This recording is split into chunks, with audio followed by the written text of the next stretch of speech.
2025 సంవత్సరానికి గాను రసాయన శాస్త్రంలో ముగ్గురికి నోబెల్ బహుమతి వరించింది.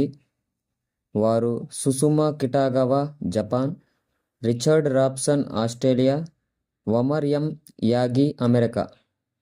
వీరిని స్వీడిష్ అకాడమీ ఆఫ్ సైన్స్ వారు ప్రకటించారు. వీరు లోహ సేంద్రియ చట్రాలను, మెటల్ ఆర్గానిక్ ఫ్రేమ్వర్క్స్ను అభివృద్ధి చేశారు. ఇవి వాతావరణంలోని ప్రమాదకరమైన వాయువులను బంధించడానికి ఉపయోగపడతాయి. ఉదాహరణకి CO2, మీథేన్ వంటి వాయువులు. 1901 నుండి 2024 వరకు రసాయన శాస్త్రంలో 116 నోబెల్ ప్రైజులు ప్రకటించారు. ఇప్పటి వరకు 195 మంది శాస్త్రవేత్తలు ఈ బహుమతులు అందుకున్నారు.